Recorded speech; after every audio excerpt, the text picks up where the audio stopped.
Bonjour et bienvenue pour cette nouvelle vidéo. Le concept est simple, on va goûter et on va parler de One Piece. Voilà, ça fait très longtemps que j'ai pas fait de review de chapitre et là je suis chaud bouillant pour en faire une. Pour en faire une, on va dire. Je me suis arrêté au chapitre 142 si je dis pas de bêtises et là on va review tranquillement, en goûtant les 15 chapitres je crois qui sont passés déjà. Donc je vais goûter tranquillement, je vais me préparer mes petites tartines avec ma petite confiture tranquille. Et j'ai ma tablette sur le côté avec tous les points que je vais vouloir aborder dans cette vidéo. Il y a beaucoup de choses à parler parce qu'il s'est passé vraiment beaucoup de choses depuis la dernière review. Et franchement, là on déguste, c'est incroyable. Et bien sûr, je vous montrerai ce que je parle. Ce que j'aborde dans cette vidéo, je vous mettrai des petites images, des choses comme ça. Et puis on va commencer tout de suite, hein, voilà, je vais faire ma petite tartine. Et le premier truc que je vais vous parler, c'est chapitre 1143 si je dis pas de bêtises du coup. On a Franky qui va découvrir un laboratoire un peu secret. Alors ce qui est cool c'est que ça fait vraiment longtemps qu'on n'a pas eu quelque chose avec Franky. Et moi ça me régale hein, parce que Franky c'est un de mes persos un peu préférés, franchement je l'avoue. Et pourtant il est pas du tout assez utilisé par Oda. La plupart du temps Franky il est là un peu pour jouer le navigateur et encore maintenant il y a Jinbei. Donc c'était un peu dommage et là on a l'apparition des géants, de leur histoire, etc. Et on a un laboratoire immense, un laboratoire pour les géants qui ressemble à un robot. Un robot gigantesque qui est dans un arbre un peu paumé au fin fond. Donc franchement je trouve ça cool parce que ça remet un peu de choses en place pour Franky, pour qu'il puisse un peu être utile on va dire à l'équipage. Parce qu'on se rappelle, il y a tout ce qui est armes antiques, etc. Et vraiment j'ai hâte de voir ce que ça peut donner. C'était un point que je trouvais vraiment cool dans les chapitres qu'il avait fait un peu sur l'histoire, etc. Après, on avait vite fait une petite remise en contexte d'où étaient les personnages. Et c'est de là que va démarrer toute la dinguerie, hein, parce que du coup, ouais, on va voir toute l'histoire avec, tout le combat entre Robin, le gars des ronces, je sais pas comment il s'appelle, et Gavan. Non, si vous vous souvenez bien, Robin, elle va utiliser son pouvoir à fond la caisse. Elle va se donner à 100%, enfin 100% à peu près. Elle va mettre une sacrée patate au gars et elle va finir par carrément déjà le faire tomber dans le vide. Et ça je trouvais ça plutôt cool parce que ça montre un peu que l'équipage peut s'en sortir quand même parce que ça fait longtemps qu'on n'a pas vu. Alors Robin on l'avait vu contre une Tobiropo je crois, si je dis pas de bêtises, c'était une Tobiropo mais celle qui était en araignée. Et le combat était vraiment cool parce qu'on montrait elle servait pas à rien et que les membres de l'équipage ne servaient pas à rien. Et là je trouve que ça remet encore un peu dans ce délire là Robin en tout cas. Et ça j'ai trouvé ça plutôt cool et puis bon voilà le combat va un peu se perdre et au bout d'un moment Gaban il va sortir un peu de tout ce truc là et il va arriver, il va couper le bras, il va même couper en deux le gars. Et ça c'est cool hein, parce que en plus on le voit bien mais sa hache elle est prise avec du haki. Donc ça veut dire encore une fois que déjà leur résistance à tout c'est bien dû à un fruit du démon. Et le haki on nous l'a montré plusieurs fois, Kaido nous en a parlé. Le haki, que ce soit des rois ou le haki de l'armement, etc., peut permettre d'annuler, entre guillemets, des fruits du démon. Enfin, ouais, je crois que c'est ça, c'est un peu les annuler, mais en tout cas, ça fait une pression Et ça a un gros impact donc, sur les fruits. Et là, Gaban, il a carrément coupé en deux, quoi. Et ça, j'ai vraiment trouvé ça très cool. Parce que ça montre qu'ils ne sont pas invincibles. Donc voilà, et au fur et à mesure, donc, Gaban va commencer à s'énerver, il va partir essayer d'aller choper les enfants, en tout cas de les reprendre à la fille, je sais plus comment elle s'appelle la fille. Et donc parce qu'il y avait un bateau avec Nami Usopp, si j'ai pas de bêtises, et le gamin de Gaban, qui arrivait pour, je ne sais plus, aider les enfants, quelque chose comme ça.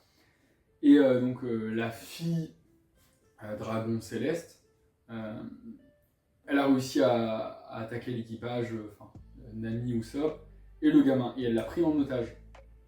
Et Gaban était là en mode ça y est, je vais la découper.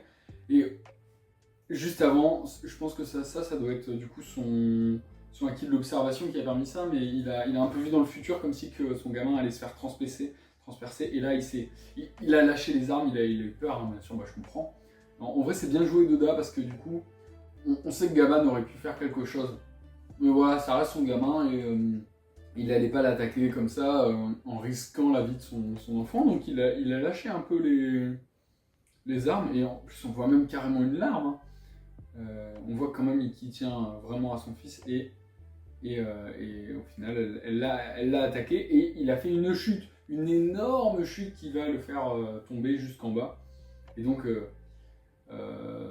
encore chapitre 149, on va avoir du coup après ça déjà un passage où donc la fille, alors je ne sais plus le nom de la fille, c'est un peu énervant, mais elle va avoir un peu une sorte de souvenir qui va lui remonter avec Brook. Et quand c'est ça, du coup là je vois, donc elle pense à son père. Alors, est-ce que Brook est son père? Je ne sais pas, c'est très bizarre, mais en tout cas, elle commence à perdre le contrôle et tout d'un coup, elle parle à la troisième personne. Elle nous dit Mu va vous montrer ce qu'il advient quand Dieu prend le contrôle. Et là c'est juste magique. Parce que on a cette fin de chapitre et moi à chaque fois, ce que j'aimais bien dire à mes potes, c'est Imu c'est sûr, elle doit avoir le fruit du démon. Pour moi ça me semble logique. On a vraiment ce truc du soleil, etc. Et il manquait un peu ce contraire. Et là, dans le chapitre juste après, donc si je dis pas de bêtises, donc dans le chapitre 150, oui, chapitre 150, on a la forme du coup de cette fille qui se change carrément en démon. Et c'est Imu qui prend le contrôle. Et j'ai vraiment trouvé ça trop stylé. Vraiment, c'est trop stylé. Et on voit que c'est un démon parce qu'elle a cette queue qui finit en pointe, un peu comme les démons. Elle a ses ailes démoniaques et ce trident, un peu des enfers. Et là, c'est génial parce que là, il va s'enchaîner plein de choses sur 2-3 chapitres qui sont géniales. Déjà, les géants vont commencer à un peu paniquer et vouloir s'en prendre à elle. Et là, elle va sortir un bouquin démoniaque. C'est ça le pire, c'est pour ça que moi je pense que ça peut être le fruit du démon. Parce que on a vraiment tout qui est en lien avec les démons. Et donc elle va s'en prendre à Brogy, elle va sortir son livre et elle va sortir un énorme pompe. Et elle va lui exploser la main. Et il va perdre sa main carrément. Et je trouve ça fou la puissance qu'elle peut avoir en un seul coup. On se rend compte, elle a littéralement, déjà, elle a dissous la partie, toute cette partie-là de Brogy, mais il va perdre son bras, quoi, presque. Et juste après, elle va créer un cercle au sol, un cercle un peu démoniaque, et Brogy va être changé en démon. Et là, c'est dingue, le contrôle que peut avoir Imu sur les personnages, c'est vraiment génial, parce que, tu te dis, mais déjà jusqu'où ça peut aller? On en a déjà vu un peu avec le Gurosei, où déjà il y en a un qui est mort, carrément, de vieillesse. Donc on voit bien que déjà ils ont au moins 800 ans, même peut-être plus, on ne sait même pas d'où ça vient, parce que le siècle oublié, peut-être qu'il date de... Enfin, que les événements, il y a eu des événements avant, peut-être que les fruits du démon sont bien plus vieux que ça. Donc c'était vraiment dingue. Et là on commence à aussi avoir un peu son pouvoir, et elle va dire Doni Reversi.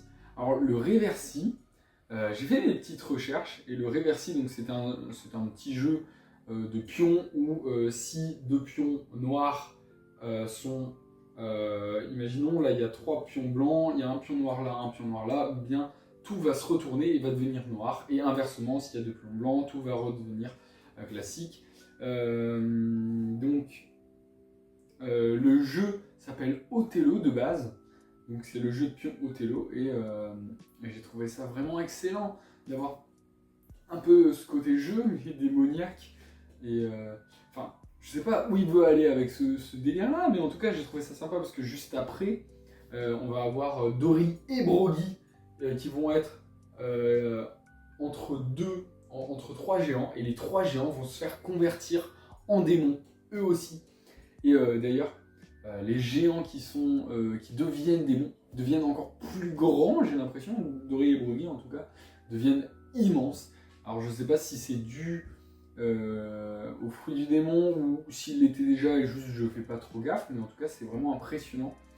Et on va avoir direct une armée de démons qui va se faire. Et oui, non, j'ai vraiment l'impression qu'ils deviennent vraiment immenses. Et c'est vraiment super impressionnant. C'est un fruit du démon qui fait très peur. Et ils ont tous du coup des tridents, des haches démoniaques. Et vraiment, en fait, ça devient juste dingue ce qui se passe. Au chapitre d'après, on va avoir aussi l'apparition de 5 Elingam. On nous présente son Ryu-Nomi, le mythique modèle Killing, donc forme hybride. Donc si je ne dis pas de bêtises, c'est un hippocampe. Normalement, c'est un hippocampe. Et vraiment, juste le chara-design de Killingam est juste incroyable. Franchement, ces dents en pointe, ce regard assez dur, franchement, j'ai adoré le chara-design quand il nous l'a sorti Oda, j'étais en mode waouh. Là, franchement, il me fait kiffer, c'est vraiment stylé. Et voilà, donc les choses vont se passer, il va y avoir d'autres événements, on va voir Gaban qui va tomber du coup en bas, qui va arriver avec Luffy, Zoro et Loki. Et on va avoir Gaban du coup qui nous dit bien que ils ne sont pas forcément invincibles, et c'est bien le haki des rois même qui va les aider à ça. Et même Gaban, il va y avoir un peu ce petit moment un peu drôle où Zoro va découvrir entre guillemets, oui, il a bien le haki des rois. Alors que un peu avant, il nous l'avait dit, Kaido l'avait dit à Zoro, mais il n'en a pas vraiment pris conscience. Et du coup, c'est vraiment cool déjà d'avoir cette chose. Mais il y a eu aussi un peu ce moment un peu étrange où Sanji, il se fait un peu... il est en mode ouais, toi t'as peut-être pas le haki des rois, je sais plus trop comment se passe la scène, mais en tout cas c'est assez étrange. Et voilà, donc Luffy ressent la puissance d'un coup de Imu, et là on sent qu'il va y avoir qu'il y a une grosse tension qui se met en place, et voilà Luffy qui dit à Loki de se remettre en forme, qui lui donne un bon gros bout de viande, bien sûr pour aller mieux. Et c'est des chapitres très cool parce que on va avoir pas mal de discussions entre je sais plus comment s'appelle l'autre géant. Il y a le géant qui est aussi le fils du roi Harald, et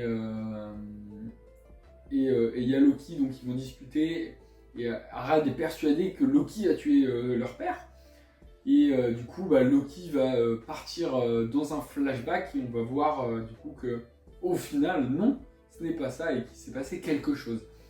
et on ne sait toujours pas pourquoi, mais il s'est passé quelque chose. Voilà, donc ça, j'ai vraiment trouvé ça très sympa.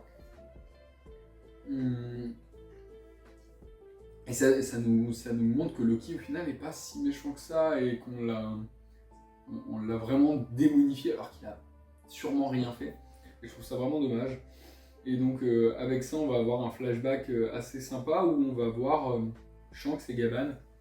Shanks qui avait encore son bras gauche. Donc là, on parle d'une époque où c'était bien avant que Luffy mange le fruit, etc. Et on voit que sur le bras gauche de Shanks, il y a une marque. Une marque qui est aussi visible sur les dragons célestes, enfin sur les chevaliers divins. Je crois que c'est les chevaliers divins. Enfin, en tout cas, ils ont la même marque. Et ça veut dire que Shanks, à un moment donné, il est retourné là-bas. Et qu'est-ce qui s'est passé? On n'en sait rien, mais on voit que voilà, Gaban lui dit que c'était un peu le fils de l'enfant de la prophétie, je sais pas quoi. Enfin, je sais plus trop ce qu'ils disent, mais qu'est-ce qu'ils disent? Qu'est-ce qu'ils nous disent déjà? Ouais, l'enfant de la destinée. Alors, je ne sais pas ce que ça veut dire, mais Roger disait ça de Shanks. Alors, est-ce que c'était dans le sens où il devait aider Luffy, du coup? Enfin, où il devait trouver la personne qui allait devenir le roi des pirates, qui allait découvrir tous ses secrets, etc. Alors, je ne sais pas où ça emmène, mais voilà. En tout cas, j'ai trouvé ça assez sympa. Et voilà, Shanks nous parle qu'il a déjà rencontré le roi Harald, etc. Sur Marie-Joise. Donc du coup, ça pousse encore le fait que voilà, il y a eu des choses un peu étranges à ces moments-là. Et ouais, donc après ça, on va retourner au château et on va nous montrer que voilà, le roi Harald s'est fait tuer et que voilà, il y a un fruit du démon interdit dans une boîte. Alors voilà, c'était un chapitre vraiment sympa. Et après ça, chapitre 1152 va commencer les premiers flashbacks sur le roi Harald. Et là c'est vraiment des dingueries. Parce que c'est... Depuis, Oda ne cesse de sortir. Oh, je vais y arriver. Pardon, je dis.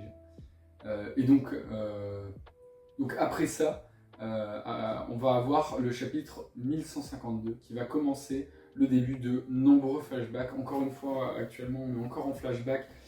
Et c'est juste génial. Là, Oda, il est en train de vraiment nous raconter une histoire un peu à part, mais qui est ultra importante dans One Piece. Et on va avoir les premiers flashbacks du roi Harald, qui était une pourriture. Et au début, il était vraiment une pourriture. Et ce qui va changer un peu la donne, eh bien, c'est la rencontre avec sa première femme. Je dis sa première femme parce que du coup on le verra après, mais il y a eu tout un événement après. Mais sa première femme, elle va lui mettre une belle gifle et elle va lui dire mais qu'est-ce que tu fais? Pourquoi tu as attaqué ces humains? Parce que de base en fait il est arrivé sur une île et il a vu cette géante qui était enfermée entre guillemets. Mais en réalité elle n'était pas réellement enfermée, c'était juste une sorte de bête de foire, mais en fait ils s'entraidaient. D'un côté la géante elle pouvait vivre tranquille, elle avait à manger, etc. Elle s'entendait super bien et c'était même eux qui l'avaient recueillie parce qu'il y avait eu un problème, je ne sais plus quoi. Et en échange, elle faisait des monster shows un peu, où elle se montrait, oh là là mon dieu, regardez un géant, c'est incroyable. Et voilà, elle a disputé en disant mais qu'est-ce que t'as fait? Pourquoi tu les as t'as détruit leur village, etc.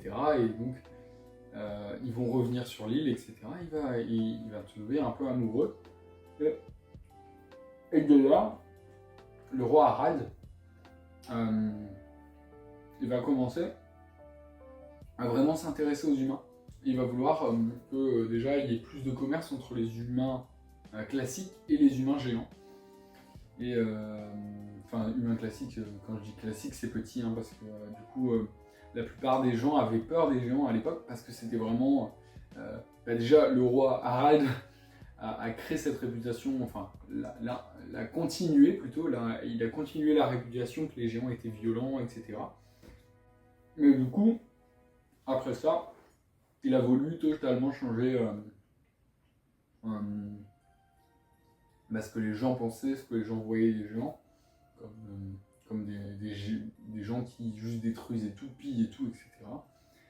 Il a commencé à s'intéresser un peu à la politique sur Marie-Joise, etc. Il voulait y aller pour faire que Elbaf devienne un pays qui soit affilié au gouvernement mondial. Du coup, entre-temps, vu que le roi Harald devait avoir un enfant, eh bien, on lui a trouvé une femme, Astrid, qui était de sang royal, donc elle vient d'un milieu voilà, influent, et elle vient du village d'Alcol, un peu drôle comme truc, et donc elle s'appelle Estrid, et c'est de là dont vient du coup la naissance de Loki. Mais avant ça, il y a eu la naissance avec sa première femme, enfin sa femme tout court, hein, parce que je pense que il aimait plus l'autre femme que elle. Donc il y a eu la naissance du premier fils qu'on voit actuellement et qui est dans l'équipage de Luffy. Enfin, dans l'équipage au guillemets.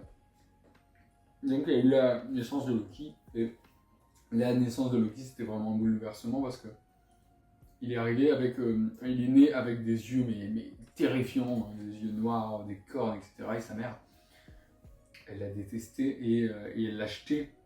Elle l'a jeté du vide et Loki a survécu d'une chute mais monumentale. Il est remonté de lui-même sur l'arbre jusqu'en haut et c'est là qu'a commencé un peu ce truc de Loki porter malheur, etc. Ouais, c'était vraiment...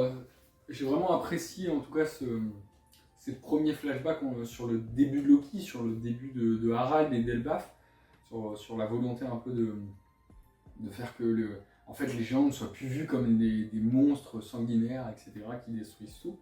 Donc c'était vraiment sympa. Et puis la naissance de Loki, ça montre un peu que, encore une fois, en fait, au final, Loki, il est un peu pour rien dans tout ce qui se passe et qu'on lui a un peu jeté la pierre. Je trouve ça vraiment dommage. Et donc on voit sa naissance et sa jeunesse qui a été très compliquée. Et là c'est là que commencent les dingueries. Parce que là, Loki était jeune, il était au bout de sa vie. Et là il va y avoir qui va rentrer sur Elbaf? Rox dit Xebec. Et là, c'est juste dingue. Là c'est dingue parce que déjà, toujours dans la team des fous du bus, du Mont Corvo, je vais vous montrer une image, sincèrement. Qui ne peut pas y croire? C'est sûr que Xebec est le père de Baggy. Alors, il est le père de Barbe Noire, ça ok. Mais alors c'est sûr et certain que c'est le père de Baggy. Il a la tête de Baggy, c'est une dinguerie. Et donc, Xebec arrive sur l'île, et là, on voit quoi? Une montagne se faire couper. Une montagne. Et on voit un peu ce geste, Xebec il arrive et il a ce geste un peu de ciseau. Alors je ne sais pas si c'est en lien, mais pour moi, en fait ça peut être le OP-OP-NOMI, mais ça peut aussi être le fruit de la fragmentation.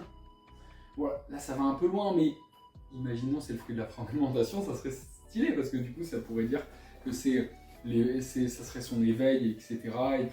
Et que Baggy au final aurait récupéré le fruit de son père. C'est un peu génial, mais... peut-être que c'est le OP-OP-NOMI. Enfin, moi, je vois le plus comme ça. Mais... Et encore, c'est un peu bizarre. C'est un fruit tellement rare, tellement complexe à avoir que j'ai des doutes. Mais en tout cas, c'est sûr, c'est un fruit du démon. Il arrive, il découpe une montagne, c'est une dinguerie. Et on voit déjà direct, on voit Stussy, on voit Shiki et on voit Barbe Blanche avec lui. Et c'est génial parce que du coup, on va vraiment avoir l'introduction. Et là, à partir de ce moment-là, tout ce qui était flashback sur Harald va devenir le flashback de Rox.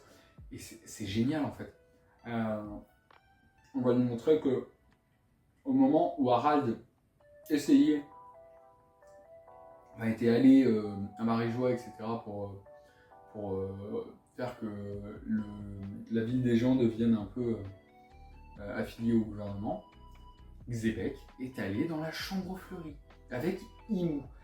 Il a rencontré Imu. C'est une dinguerie. Enfin, ça n'a aucun sens. Et il était là, il nous parle voilà que t'as le narrateur qui dit que c'était un fan de David Jones, etc. Et il a dit que Xebec commence à dire je reviendrai ici même. Non, c'est dingue. Il va faire de malade. Il va reprendre la fuite et il va croiser Harald qui s'était fait attaquer, qui était en feu, etc. Et d'un coup, ils vont se rencontrer et ils vont se mettre un coup d'épée, mais gigantesque. Enfin, c'est dingue la puissance qu'il y a eu à ce coup d'épée. En tout cas, Oda l'a bien montré parce que vraiment, c'était vraiment très bien dessiné. Il y avait des éclairs bien noirs partout. De Haki, du coup. Et c'est juste génial. Déjà, en fait, dans cette petite rivalité, du coup, va naître une amitié à ce moment-là. Et je trouve ça génial. On nous parle après, en dehors de ça, on nous parle du coup que Xebec a réussi à créer son équipage avec le Davy Backfight. Le Davy Backfight n'était pas inutile. Incroyable. Donc voilà. J'ai vraiment kiffé voir ça, mais du coup, à ce moment-là, je me suis dit, ah putain, peut-être que Xebec, au final, il est pas si puissant. Mais enfin, ça va être balayé très vite. Mais j'ai trouvé ça génial que, en tout cas, tu vois, il est fan de, vous voyez, il est fan de Davy Jones et on le met en avant grâce à ce Davy Backfight. Je trouve ça vraiment très stylé. Et donc, il a formé son équipage grâce à ça. Et il a récupéré que des brutes.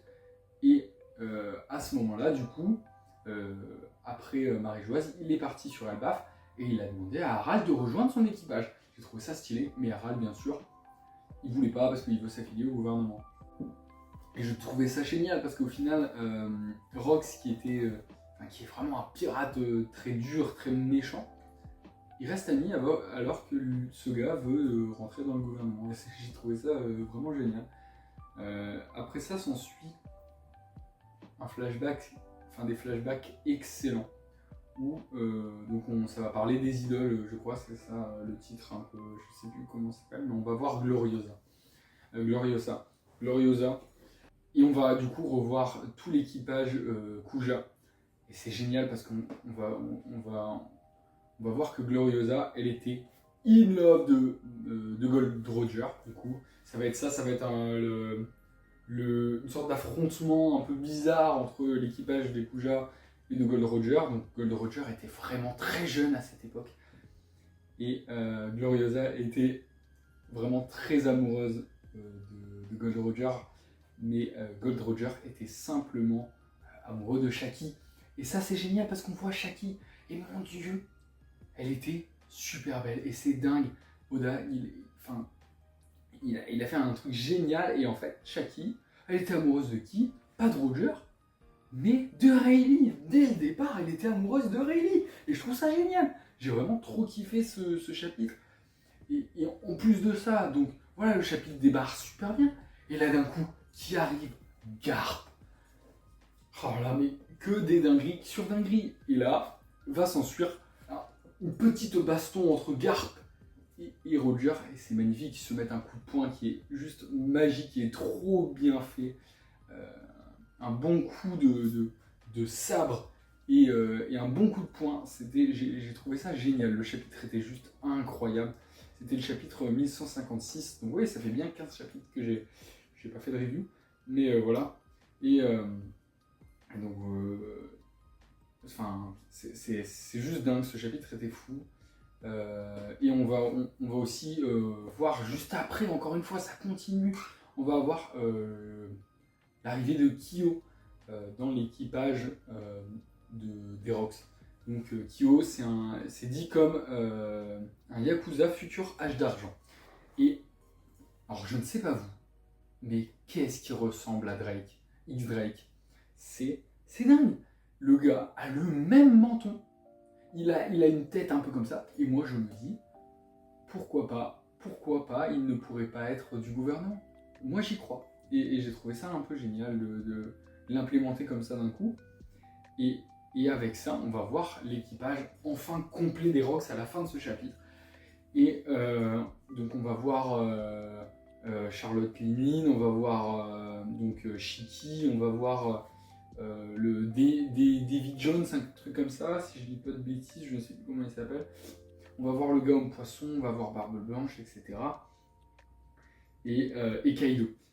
Et Hache d'argent, et je ne sais plus qui. Enfin c'est génial parce qu'on voit que du coup, son but c'est de vraiment contrôler la ruche déjà. C'est génial, et c'était un chapitre énorme qui nous montrait plein de personnages. Et Oda va vraiment loin, et là il nous montre beaucoup de choses. Après, dans le chapitre d'après, on va retourner un peu plus calme, on va retourner dans la marine. Et on va voir du coup Sengoku, Garp, Tsugu et Kong. Kong qui était au-dessus du coup des trois. En termes de. Je pense qu'il devait être amiral en chef ou quelque chose comme ça. Ou vice-amiral. Mais ce qui est génial, c'est qu'on voit que tous. Donc ils sont en train de parler de Harad qui souhaite rejoindre les pays affiliés au gouvernement. Garp, il dit que ce serait une aubaine d'avoir des géants parce qu'ils ont une puissance qui est vraiment excellente et ça serait bête de ne pas accepter. Et les autres sont pas pour. Et ce qui est fort parce que ce qui est fort, je trouve ça cool ce truc là un peu de voilà, tout le monde, même au gouvernement, ils ont peur. Mais pourquoi en fait cette peur? Pourquoi alors c'est super, hein, bien sûr, ils ont été très agressifs pendant des centaines d'années, mais quand tu vois que Harald fait énormément d'efforts pour faire du commerce avec les autres et qui répète à chaque fois son envie au gouvernement de rentrer dans les pays affiliés, hein, c'est dingue qu'ils ne veulent pas, quoi.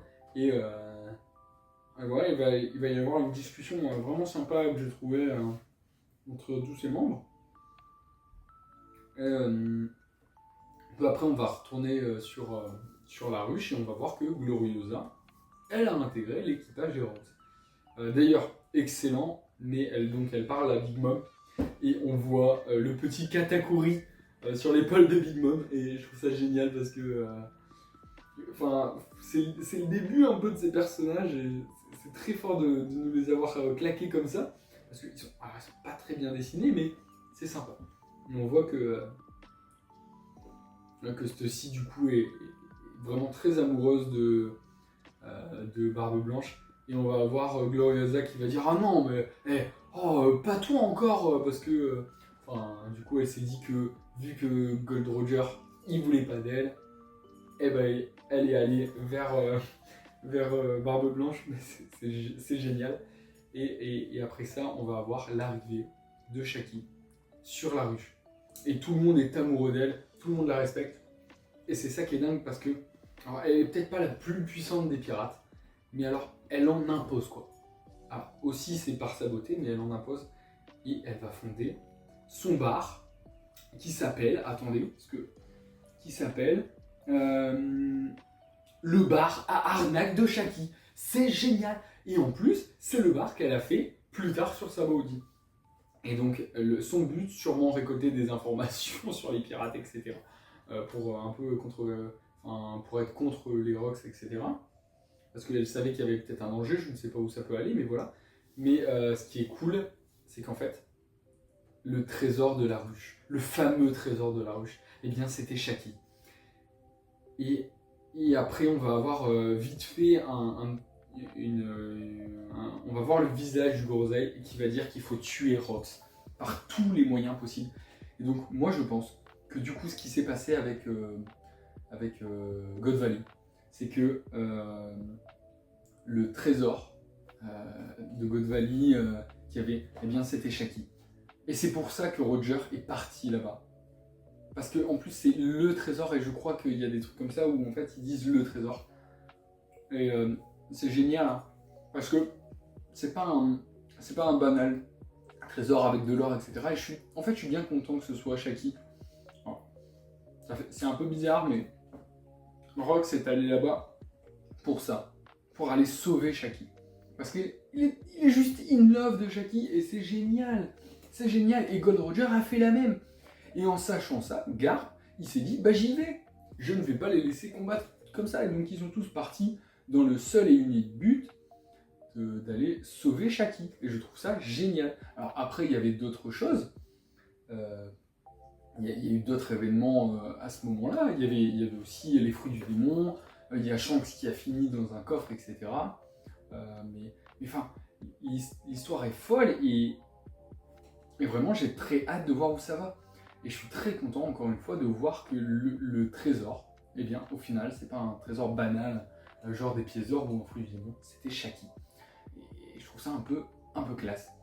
Voilà, ça change de l'ordinaire et je trouve que c'est vraiment osé de la part de eux, donc c'est vraiment cool. Voilà. Et donc, du coup, on va s'arrêter là. Voilà, j'ai fait la review de ces chapitres-là. Ça me fait plaisir d'en avoir parlé un peu avec vous, d'avoir goûté tranquille. J'espère que vous avez kiffé cette vidéo. Dites-moi dans les commentaires ce que vous avez pensé de ces 15 derniers chapitres. Hein, parce que vraiment, il s'est passé des dingueries, ce que vous pensez de Rox, du design. Si vous êtes pour cette petite théorie que Baggy est son fils. Mais enfin voilà, dites-moi dans les commentaires ce que vous avez pensé de tout ça. N'hésitez pas à vous abonner si ça vous a plu, à mettre un petit like, etc. Ça me fait plaisir, ça me soutient. Et puis voilà, on se retrouve pour une prochaine vidéo où on parlera du prochain chapitre de One Piece, le 1158, et j'ai vraiment très hâte de le lire, parce que là, on va avoir vraiment beaucoup de dingueries, je pense. Voilà, donc merci beaucoup, et puis allez, à plus, ciao!